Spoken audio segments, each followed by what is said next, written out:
It's Rappers put a little makeup. Say the way they shake up. 1 and 2. When do you keep fun? 1 and 2. I really want to take a nap. Yeah, I know you do.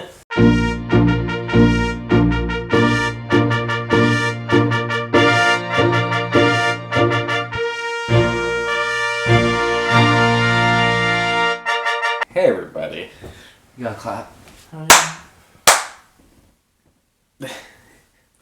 Sleepy slap.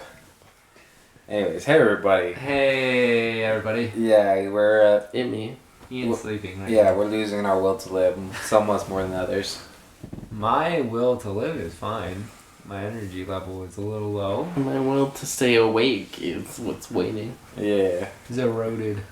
Which sucks because we still got some stuff to talk about. We do have some sense. So let's jump in.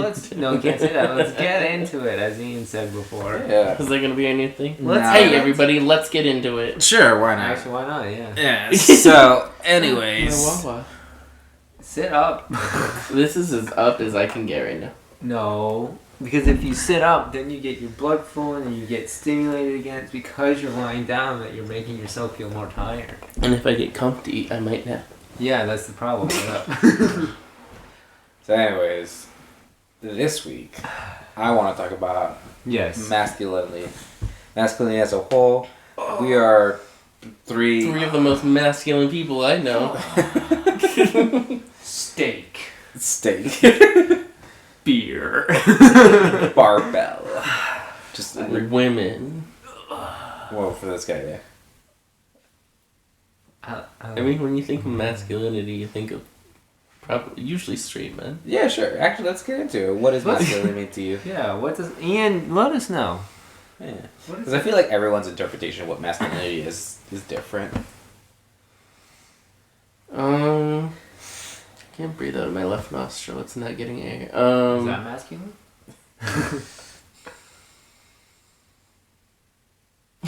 Sorry. It's a weird bed.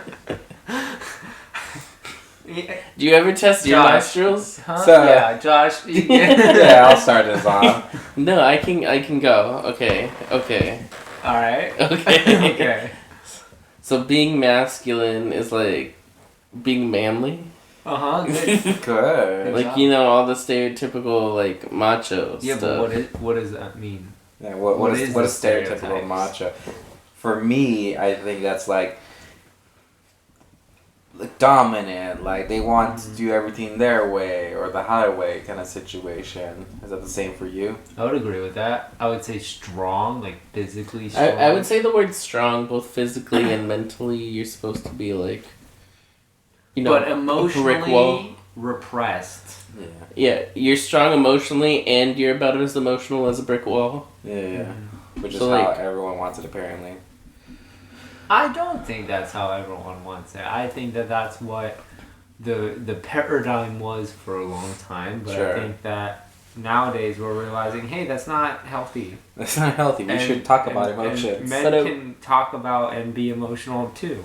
And But I that's would say, okay. like, you know, big, strong, muscular, provider, yeah. hunter.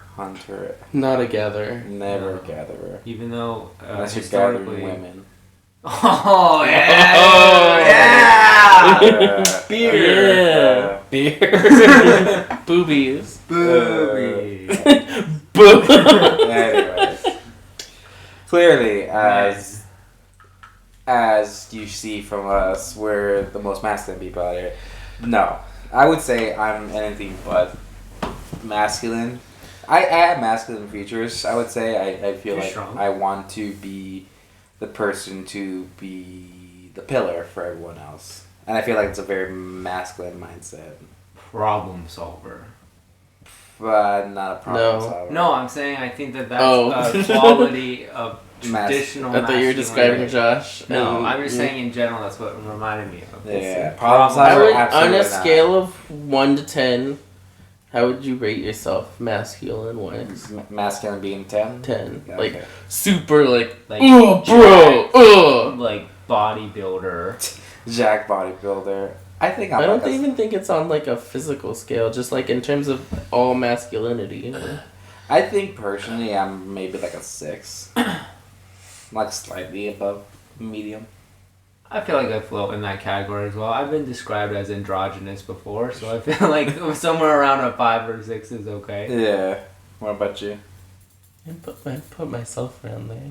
Around a 6 too? Where would you put me? You? Me? Yeah. Personal? Yeah. 7. 7? Yeah. Where would you put me? Murder. Yeah. Macho Man? Sure. Yeah, but No. in a different mindset. No. You? Yeah. 6. Okay. Yeah. I'll take it. Yeah, 6. What about me? I would say 6 or 7, honestly. Yeah. 6 or 7? Yeah. Yeah. That's Yeah. ballpark, yeah. Yeah. Do you find yourselves like being judged for not being masculine or as masculine as other people Yes. all the time? Yes. By who? Everyone. Elaborate. Expand on that. I mean, I'd say not as much now, but like definitely in like high school and everything. Oh yeah, high school was a cesspool of like toxic masculinity. Everyone wants to be that boy, that man or whatever. And no one really understands what that is, but they're all like pushing an agenda. I don't know, because I've never been someone like attracted to that concept of masculinity. You know what I mean? No. Like, and we've talked about this before. If I could play as a girl in a video game, I'm gonna play as a girl in a video game. Sure. Like, because that's more interesting to me, because I live my life as a guy, which is great, and I'm happy with that. But to have the opportunity to be someone else, it is privilege, 100%. To be someone else, I'm like, yeah, I want to do that. I don't need to embody the big, strong physique, the big, like, I'm not someone who's interested in being super muscular or in being like super aggressive. Like, I don't think I'm an aggressive person. You know, I like just that whole concept. It isn't super appealing to me. Like, I like, you know, being provider is nice, and being, you know, a pillar of support is great, and being, you know, the positive traits of that. But like the kind of physical stuff and the kind of attitude stuff has never really appealed to me. I would agree with that. I feel like it's so weird to be judged on such a simple thing as like the character you play in a video game. Because I remember there was one time where I had like cousins over at my parents' place, and we were playing Smash Brothers. And Smash Brothers, I would say it's kind of split in the middle between like girl characters and guy characters. I think it leans male, but they try to be pretty even about it. It's not too bad. Like, yeah, probably more guy characters than there are female characters, but all the characters that I'd like to play in Smash Brothers are like Peach, Zelda. Oh, I love Rosalina playing Samus and Zero Suit Samus. Yeah. They're all the female characters, and the characters I specifically play are all like princesses for the most part, so they're designed to be very feminine. Yeah. And I remember my cousin looked at me and it's like, "Why are you playing Peach? Like, she's a girl." I was like, "And your points?" Like, "Well, that's a girl character." It's like, "Yeah, and?" It's like, "You're a boy." It's like, that has nothing to do with why I'm playing it. Yeah. This is just the character. It's just fight like, thing. It's just a character. And I remember just sitting down and talking. It's like, why does it matter? It's like, well, you're a guy. You should play guy characters. Like, the guy characters aren't as fun to me to play. Yeah. Or like in Super Smash Bros, where everybody has such a unique kit, you might just like the kit more. Like, it doesn't matter what they look like. Yeah. Like, sometimes I just want to sit on the side of the stage and use Fireball. Yeah. And so I'll play Zelda and be like, whoosh. Yeah. But it was such a baffling thing to like hear from like a family member being like, "No, you can't play that because that's not for guys to play." And it's like, first of all, that doesn't matter what you do. Like, if you want to play the girl character, you play the girl character. If you want to play the guy character, you play the guy character. If you want to play the creature, you play the creature. Right. It doesn't matter what it is. Like, it's a game you play for your entertainment. Yeah. And you shouldn't think of like, oh, I can't play this because it's leaning more towards one side that I'm not supposed to be categorized into or whatever. That's like playing Pokemon and saying like, oh, I can't have any women on my team because Like they're weak or whatever. Yeah. Which, again, it doesn't make sense. Which Gardevoir is one of the best characters in Pokemon, so like Can't you have a male Gardevoir? you can, yeah. you can. But she looks feminine. Yeah. And she's amazing.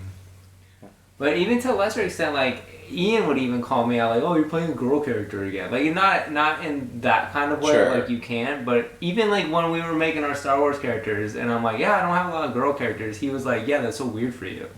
You know, it's like always comments like that, which isn't bad. Like I don't. I mean, mind. his default was always a girl character. Yeah, because I'm a guy every day. I'd be Ian, he'd be Robin. Yeah. Well, and like that is one of like my core memories playing Pokemon. I've talked about this before. His Crystal version was the first time you play the girl. And I'm like, this is awesome. You can play as a girl and she's blue. Like it was everything I was Favorite like, color. this is amazing. This is the one I wanted. Changed my life. And yeah, like when I play Pokemon, I usually do choose the female characters. That's also the male characters are more boring to me. They're not designed. None of them look great. Yeah. No.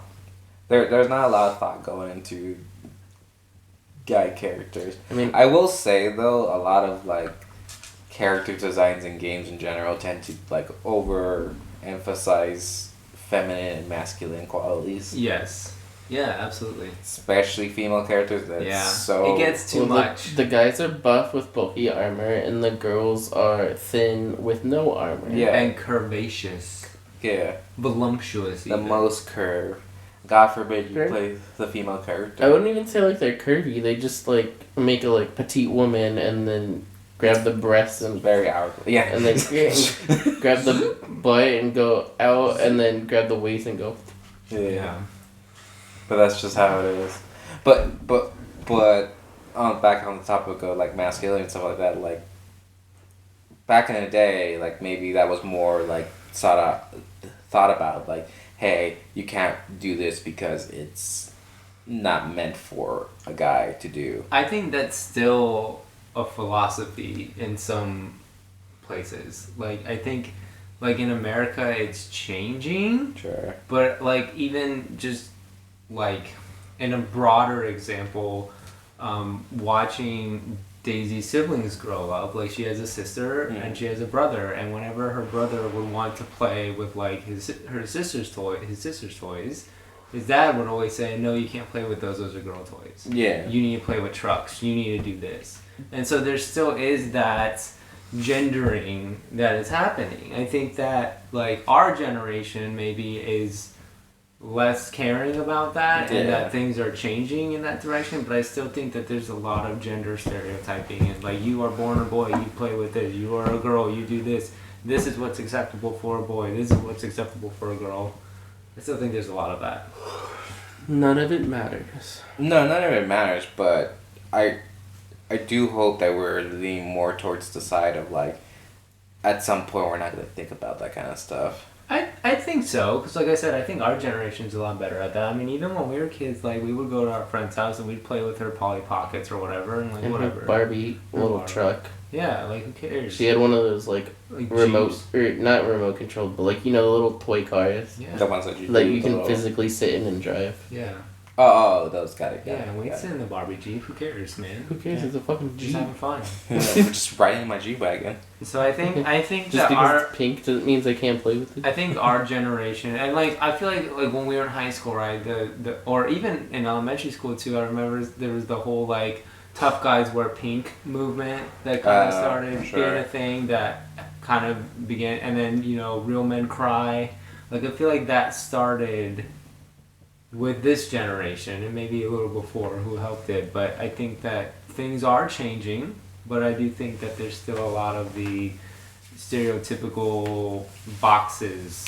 I think that has to do a lot with like we're still the generation of children who come from the more traditional Yeah, for sure. generation. I agree with that. Because I know for a fact that like my dad is a very machismo kind of guy, and machismo being more like masculine, kind of bordering on toxic masculine type person. Mm-hmm.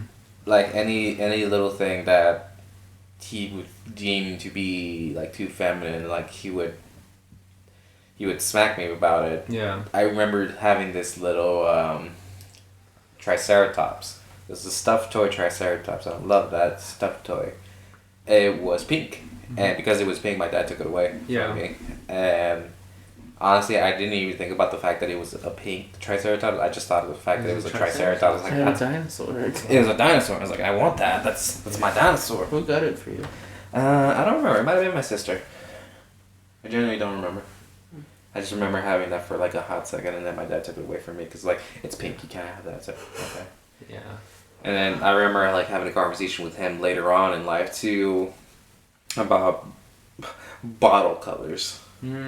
Because there was I had gotten like this random bottle from someone, I forget who it was. A water bottle. A water bottle, yeah.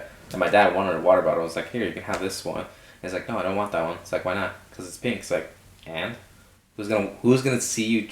Who's gonna see you and who's gonna care the fact that you're drinking out of a pink water bottle? Yeah. It's like, yeah, people are gonna judge me. It's like, no, you're judging yourself, really, and that's all there is to it. Yeah, and if you don't care, no one else is gonna care. I mean, personally, I wouldn't want a pink water bottle, but I'm just not a fan of the color. Sure. But that wasn't the point that he was making, though. Yeah. And that's the issue. Right. It was strictly for the fact that it was a feminine color. Right. And he made it very apparent that that's the reason why he didn't want it. Right. If you still don't like it for the fact that it's not your favorite color, whatever, sure, that's fine. Be careful. You have the right. You have the right for that. But just to say you don't want it because of the fact that it's feminine, that's such a weird argument to make. It's archaic. Yeah. It's outdated, I think. But that's the older generation. I just got a pink pot. I'm happy with my pink pot. Yeah. It's like expensive pot. Nice cooking pot, yeah. You take what color you get. Pot. Yeah. Well, and that was the thing too. Like I didn't have a lot of options, but also even before I'm like I don't care. Like whatever color is fine, and if it's pink, great. I'll take it. Yeah. It's a nice coral pink, lovely. It's and the worst cases you can paint. Yeah. Or it's fine. Like no one cares, and I think that's the thing. Or I'm saying if no one cares. Colors really bother people, like it's not the end of the world. Sure. Because most colors can be colored over with something else. Yeah. Like people shouldn't make a big deal of like, oh, I won't have this because it's pink or blah blah blah blah blah. It's like, first of all, no one fucking cares. No one cares. No one cares. You're judging yourself very hard on things. You're worrying about people thinking about you, but nobody really cares. Mm-hmm. Second of all, these are things you can change. Mm-hmm. It's not, oh, this is pink, it's pink forever, blah, blah, blah, blah. You could always put tons of stickers on your water bottle to cover it up. You could always wrap tape around it if you're cheap about it. Mm-hmm. Like, you could do things to change this, but it doesn't matter. Yeah. It shouldn't matter. Well, it all just comes down to representation, and how do I feel like I'm presenting myself, or presentation I should say instead of representation, a little bit of both, but how am I presenting myself, or how do I perceive I am presenting myself to others, and do I like the way that I am presenting myself, or that perception of myself? Because like with your dad and with a lot of the toxic masculinities, it's like, oh, I'm presenting myself. If I have a pink water bottle, I'm going to be presenting myself in a way that's contrary to how I should be presenting myself. Mm-hmm. And it all comes back to those boxes. Those boxes that were made so long ago. Yeah, those narrow boxes. Instead of the boxes of, I need a water bottle, I found one, but it's pink. Well, instead of just you are who you are and you like what you like and that's fine. And you don't have to fit into, I am a man, so then I have these criteria that I have to abide by. Or I am a woman and I have these criteria that I have to abide by. Like, you are who you are and your box is different and we all go into different boxes and have just a lot of different influences and that's fine. Mm-hmm. Like no person fits in one box, nor should you fit in one box. Absolutely. I take at least 4. Yeah. I was listening to something probably like a week ago, and the topic on hand that they were talking about was that that people are not scared of masculinity; they're scared of femininity. Mm-hmm. Anything that presents itself as like feminine is what people are bothered by because they don't see femininity as something worth being. Mm. So there was an example with this guy who was talking, and he's saying like, yeah, my father, he's aware that I'm gay. He's also aware that my other brother is also gay, and he goes to me for everything. He loves me to death. He will ask me to help him out with anything. My other brother, I can see it.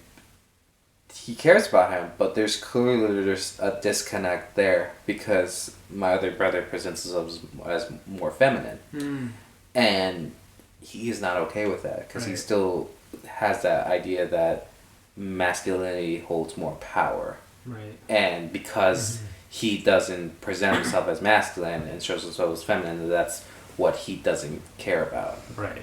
You can be gay, whatever, as long as you're a masculine.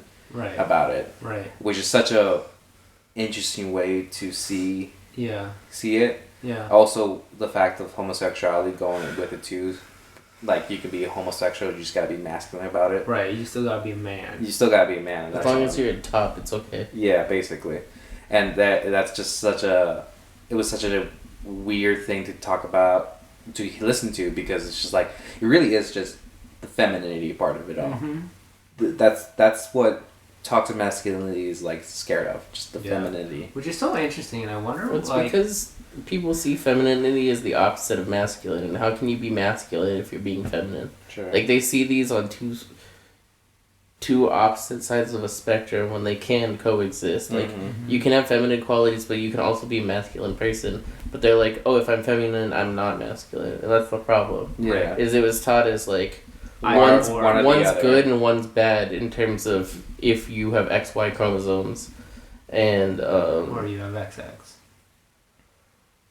Well, yeah, for the other side, but like, they were taught like feminine bad if you have penis, but it's like you could have both. You could have all the traits of being a masculine person, but you like pink things or like other stuff that's considered like female. And so they see that as taking away from all those like masculine traits because of the boxes. You could see The Rock, and if he was like, I'm pretty sure he has been in scenes where he's done like tea parties and stuff. I mean, that doesn't he wears tutus and lets his that doesn't actually take away from how much of a masculine man he is. Absolutely not. But for some reason, everybody else is like afraid to do those similar things because they're like, and maybe it's because they're like, I'm not as big as The Rock, so I can't get away with that. But it's so funny you say that, 'cause I remember there's a thing that one of my college professors was talking about, how there was this guy who was coming in a pink tutu in college, and he says like, yeah, I was trying this whole thing to see how many people would comment on that, and so many people commented the fact that he shouldn't be wearing that pink tutu. It's a guy or whatever, and then it's like, oh, that's weird. His other classmates like, I'm gonna do that. And he's like, yeah, no, I wore a pink tutu. No one said anything. He's like, and everyone looked at him. It's like, you're also like a 6'5" football player. Like, no one's gonna talk smack to you. No one's gonna tell you. Yeah, they're too scared. Take that off. Yeah, they're too scared of you. Right. So there's definitely something about like, you can see like The Rock. Yeah, because you can be so masculine that anything you do is more of like, oh, that's a funny moment. Yeah. But if you're not perceived as like uber masculine besides that, it like takes away everything that you have. Yeah. In that regard, but they can coexist. Coexist. They do. They do. They do. Yeah. But a lot of people don't want them to. Yeah. Because of the boxes. But I also feel like the idea of masculinity has hurt men. Oh, yeah. A lot. Like you were saying before, like we're taught to be like strong, emotionless brick wall. Emotionless, and that's the big part that I wanted to talk about. That any little thing that bothers us emotionally, people like to say just like brush it off. Yeah. It's not that big a deal. Walk it off. Why? Pull up your bootstraps. Why are you making such a big deal about it? Yeah. And that's harming because we're not emotionless. Well, then you don't learn how to properly express or cope or anything or process. Yeah, and that damages people. Yes. There's a big group of people, and this is a little bit more of a sensitive topic of it all, but, you know, there's a lot of people who get molested, and yes, a lot of them are women, but there is men who also get molested. But for a lot of men, not to say that it doesn't happen to women, but a lot of men also, when they say that, they're not taken seriously. Right. And or sexually assaulted in general. Yeah, and then other guys are like, why wouldn't you want that? It wasn't, you know, assault. She's hot, you man. should want like, it. Who cares? Yeah. And that's the mindset that they're stuck in, and that's damaging. Like, Yeah.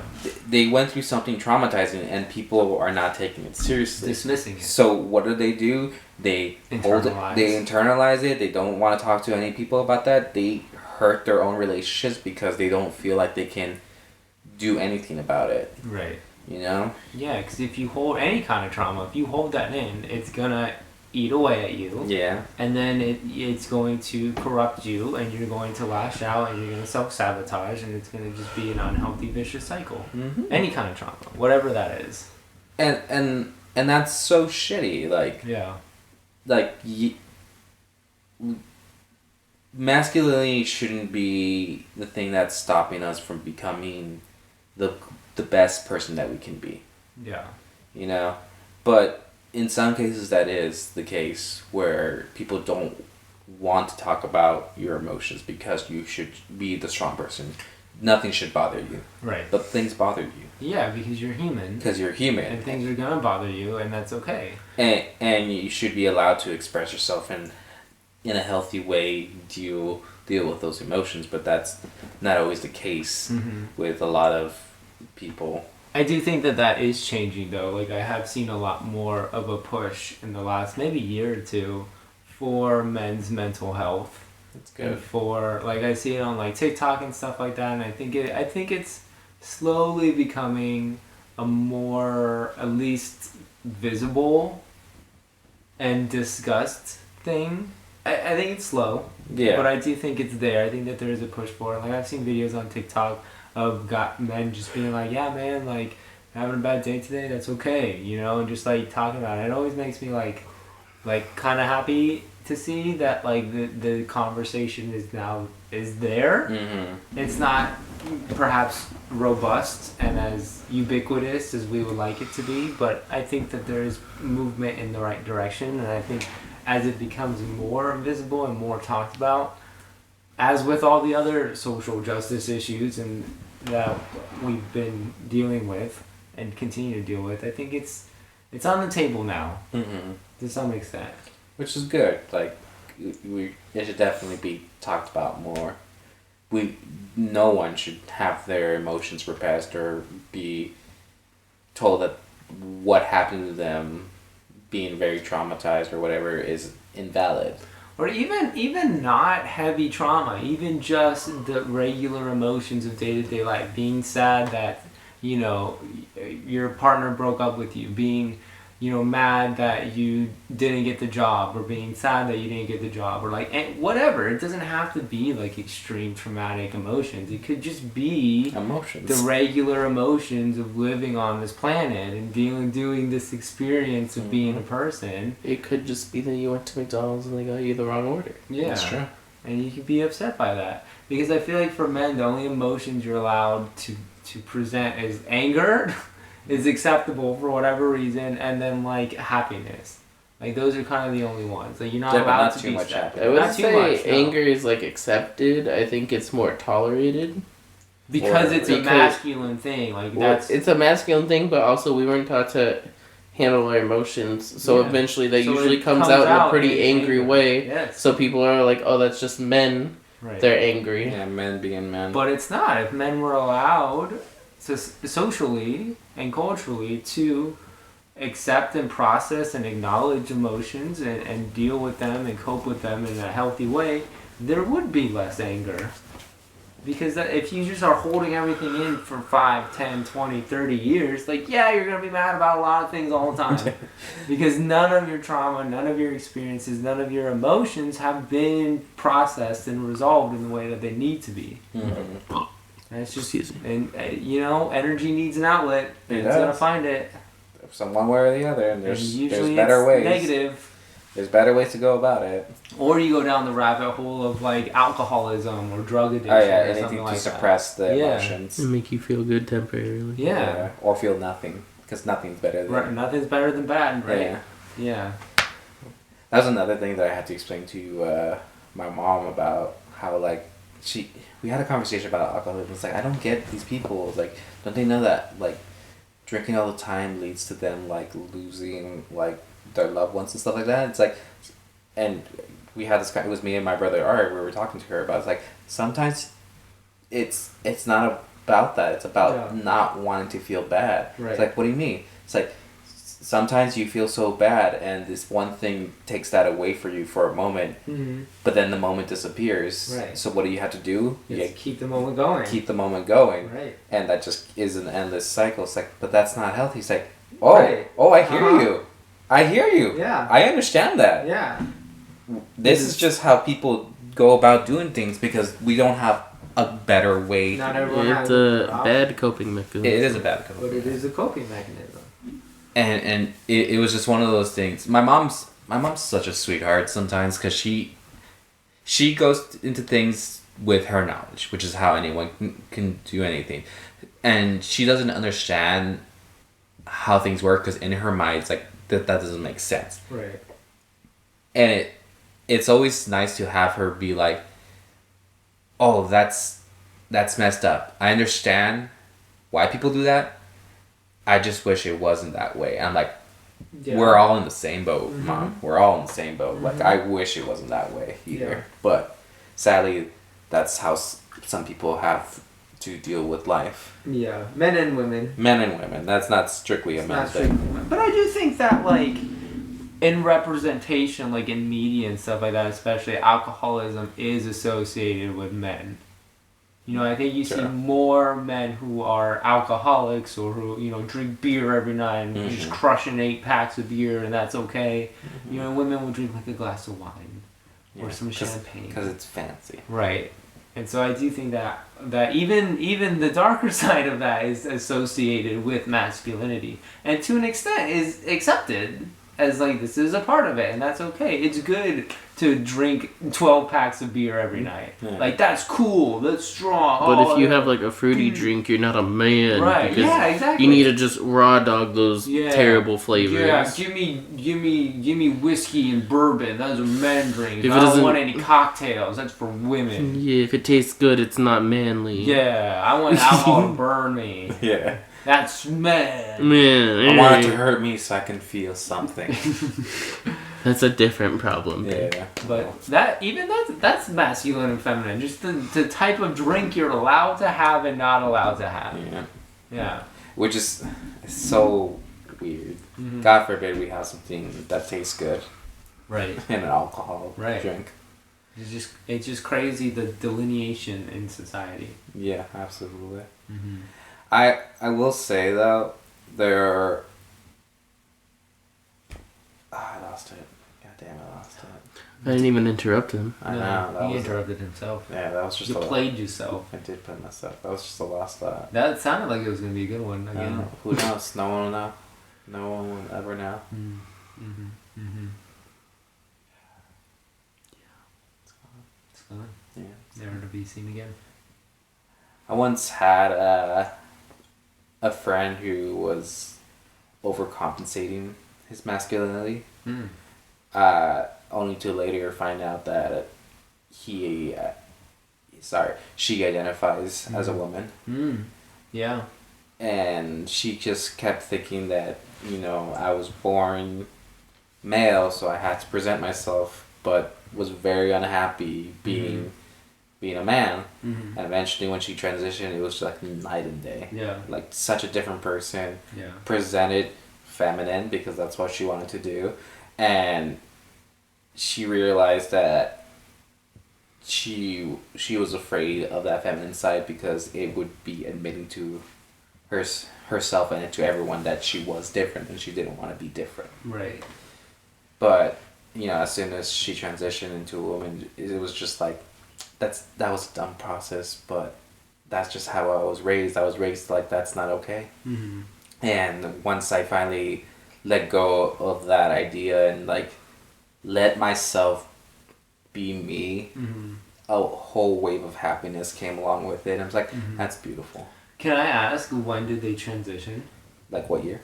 No, like how old they were. Oh, I think she was like 24 or 25. Okay, because I watched a documentary. Do you still talk to this person? No. It was like college times or whatever. Yeah. What were you saying? I watched a documentary from one of my classes about trans youth.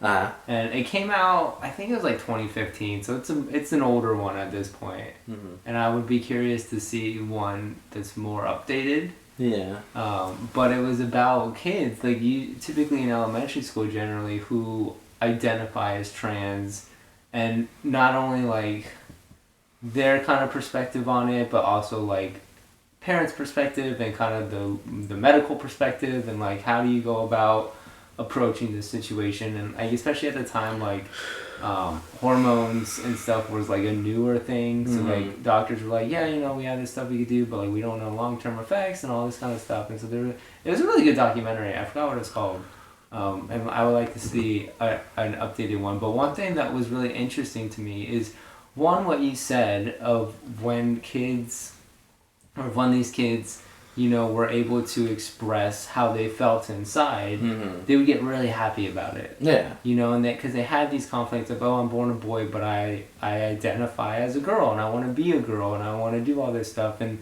the idea to them of reaching puberty and going through the biological changes of the sex that they didn't identify with was so horrific to them. That like they wanted to change before that point. And there's all this stuff about it. But another thing that was really interesting to me is their perceptions of what men and women are. Like all the ones who were born female who wanted to be male were like, yeah, I want to have big strong muscles, and I want to have a big full beard and all this kind of, and all the ones who were born male and identified as female were like, yeah, I want to be really pretty and have long hair and all this kind of stuff. And that was interesting to me, because it's all physical traits. Yeah, that they were talking about. And stereotypical physical traits. And I'm like, that's not how all men look, though. That's not how all women look, though. And so for me, one of the reservations that, like, you know, if I was dealing with a kid going through this, I would want to talk to him about is like, you know, that's not how all men are. You know, that's not how all women are. Not all men are big and strong and muscular with big long beards and have huge prominent Adam's apple. The kids would get so excited about having an Adam's apple. And I'm like, whoa! Like, that's not even something I would think about. But that also, like, again, like, that kind of worried me too, because I'm like, this is a big change.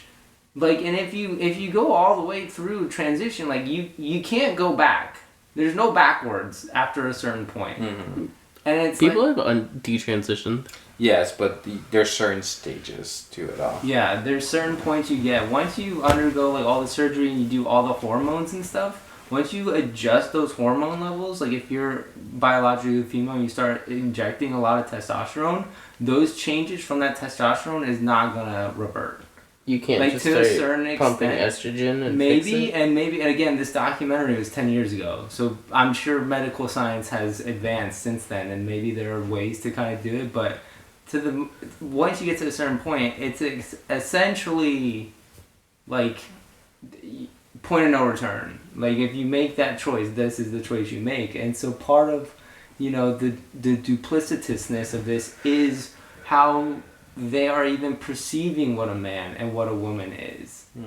And it's like it's a little concerning, because it's like you essentially, like, you're looking at this cartoon character and like, I want to be that cartoon character. But what if you go through all this, and what if you get the injections and you have the surgeries, and that's not how you end up looking? Because most men don't look like that. Most women don't look like that. Like, what would that do if you have this image of yourself that you can't even attain? Yeah. Because even biologically, it's just not realistic. You know, regardless of what parts you're born with or whatever, and going through all that. It's so interesting because it's just like it's such a nuanced and so complex and difficult thing. Even just talking about what is masculine, what is feminine, and how do even people who are born a certain way and identify as that same way view that. Because like we were saying, the three of us, like, we're not big strong boys. We all have been born male and identify as male, but like we don't look like that either, and most people don't. So it's just, I don't know, it's very interesting.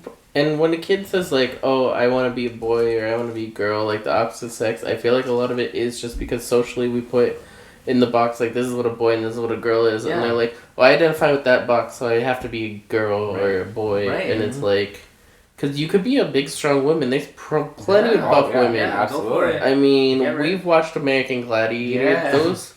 Those women are like powerful. They could carry so many people. They could break me in half by looking at me. Crush me between their thighs. Like watermelon. Yeah. Zangief. Yeah. Like sparrows. Sparrows like between thighs, yeah. Go on. But yeah, I mean, I guess that's part of the worry, although that's not how people come across. It's they just don't want you to change because whatever. But like, because who's to say you can't be, a bearded woman or whatever. Or whatever. Like, if those are the physical features you want, I feel like you could get it without fully changing your anatomy. But at the same time, if that's what you gotta do to be happy. Yeah. And because you feel like you can't do the things you want to be happy because everybody else is like, well, boys don't do that, so you're not allowed to do that. But if I become a girl, then it's socially acceptable. So it all comes down to, like, social culture and what we say is acceptable or not acceptable, but those are just made up rules and you don't have to follow them. Absolutely. That was such a big thing, like, to talk about, like, Drag Race for a hot second. There is a Drag Race contestant who is a trans man. The first trans man to ever be a contestant on Drag Race. That is a really interesting concept. Right? Yeah. Somebody who's born a girl who became a man to dress up as a girl. Yeah. Fascinating. But it was such, and I love this person, just the idea of this drag queen. The drag queen's name is Gottmik. But he's on the new season of All Stars. That too, yeah.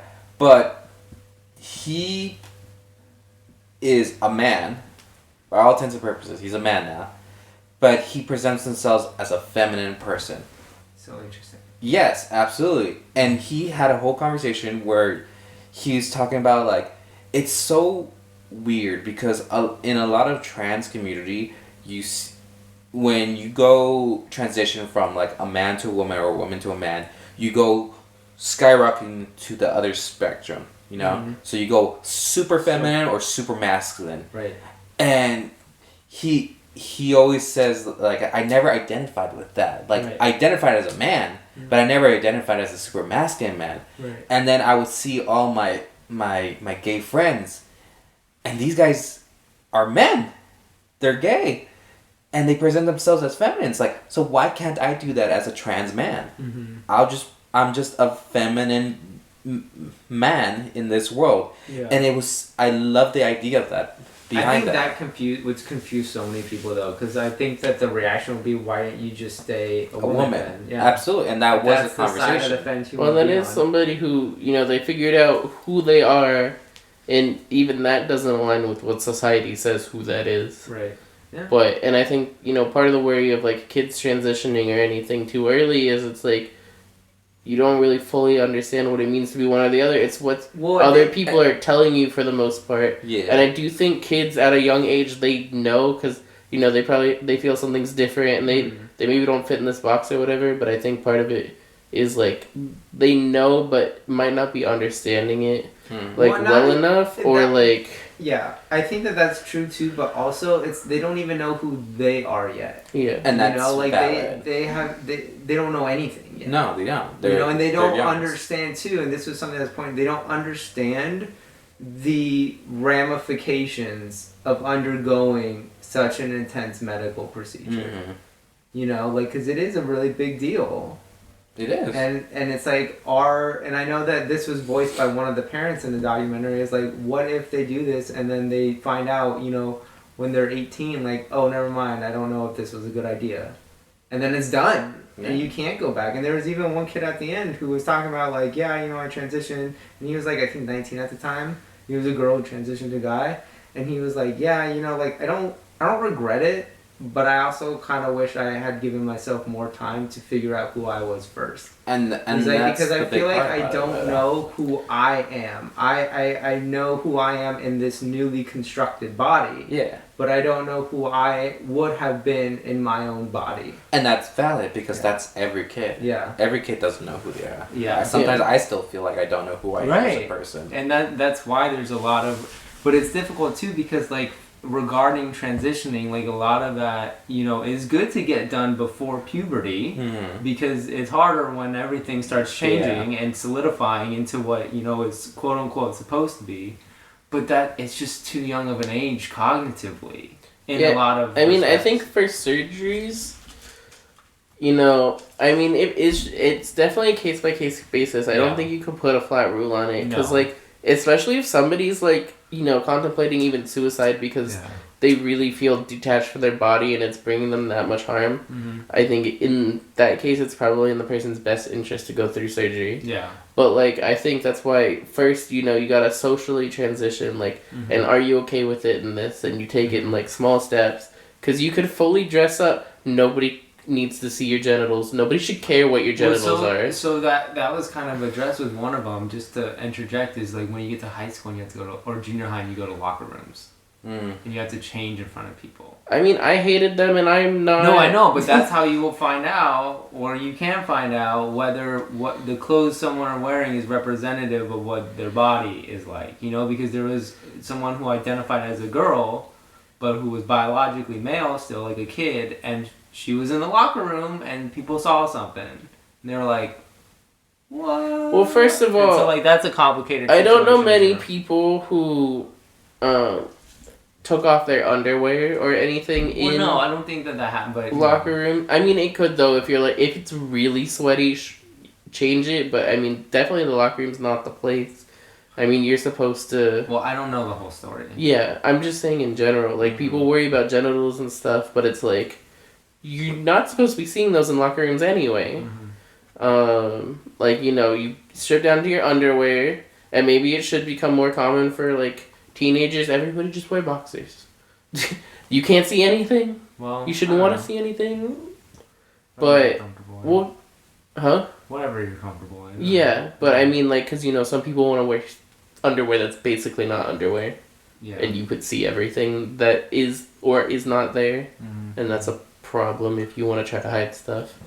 And also because people associate, boxers are masculine and tidy whities or like briefs are more feminine, and then you have different versions of that. I feel like a lot of people associate it that way. I don't care. Wear whatever's comfortable for you. That's fine. But I mean, you should be able to be safe in your underwear to where people shouldn't be looking. And I mean, I know I would go in, I'd literally stare at my little box locker, take the clothes out, like slip off, slip on, slip off, slip on. Yeah. Like. Done. Nobody saw anything. Yeah, same. Like, even in band, it wasn't even the most fun thing. Did I ever tell you guys my experience with going to the female locker room and changing? No. Oh, you did that? Well, not intentionally. Oh.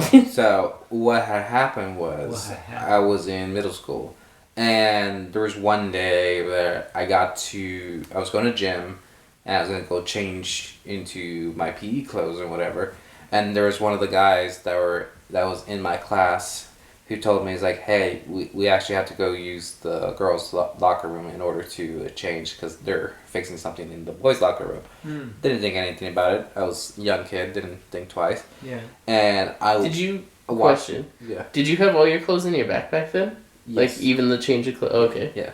Because they weren't in the locker. I don't have the lockers. Oh, yeah, because we would keep our stuff in you would have a designated locker with, like, a lock on it. Didn't have that, no. And then, like, you would keep your PE clothes in there, like, during the week. You'd probably take them home on weekends to wash. Yeah, no, they were all in the backpack. Okay. Which made a lot of our, like, notebooks and stuff like that smell bad. Yeah. So, anyways.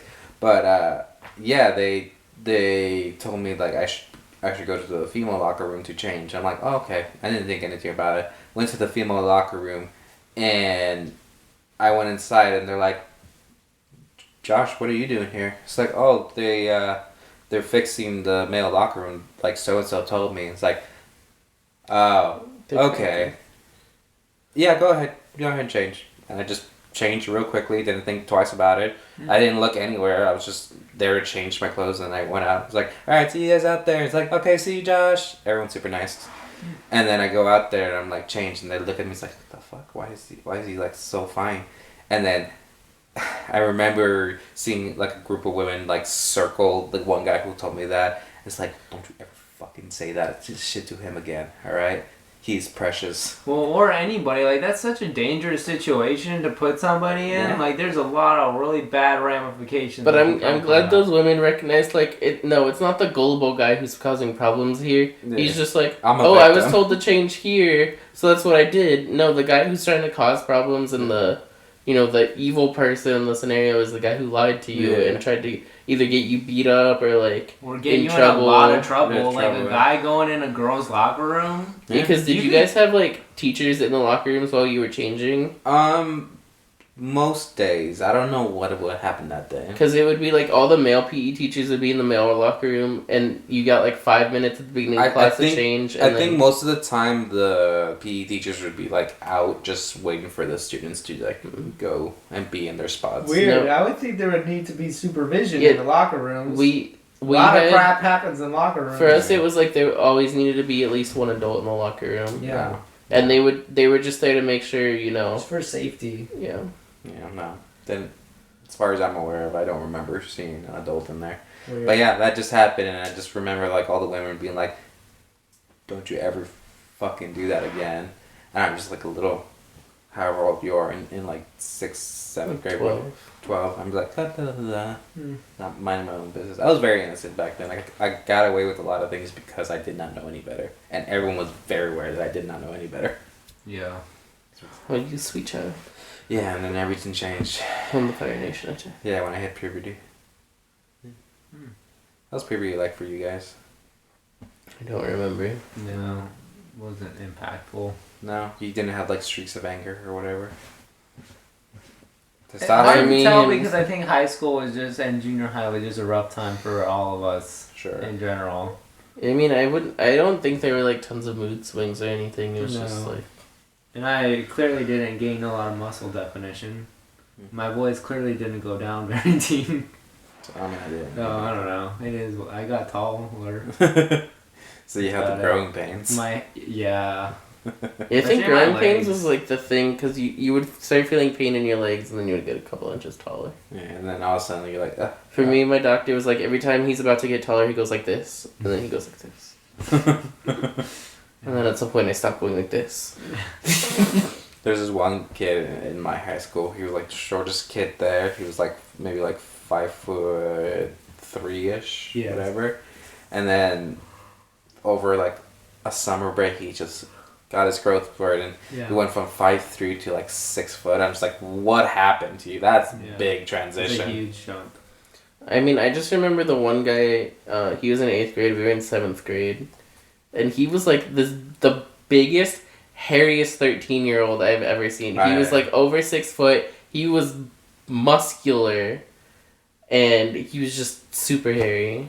I don't remember anything about him, but yeah, I had one like that too. There's just some people puberty hits hard. Some people are different. All people are different. All that testosterone. Yeah, just really dumped. But yeah. But yeah, back to masculinity and all that stuff. On that whole story that I told you about the locker rooms, I feel back then as a kid, they didn't really care about my masculinity that much. They just saw me as the little kid. So, for the most part of growing up, I didn't really see that. I remember a lot of people calling me a girl, thinking that was an offensive term to me. And I remember thinking to myself, well, my mom's a girl. I think my mom's awesome. That'd be great. But I'm like my mom. Again, very innocent time. My life. But yeah, masculinity was never a big thing in my life. No, I wouldn't say me neither. Anyways, we've been talking for a hot second, so I'm gonna cut this off now. Thank you for watching. Thank you for listening to all this stuff about masculinity. It is important to know that you have the right to your emotions and you have the right to feel them, regardless of how you identify. Agreed. Don't let any person or culture tell you that you're not allowed to feel how you feel. Mm-hmm. You're valid. Mm-hmm. You should express yourself in a healthy way. Mm-hmm. Otherwise, that's going to come back and haunt you. Mm-hmm. And be you. Do what you like. Be don't, you.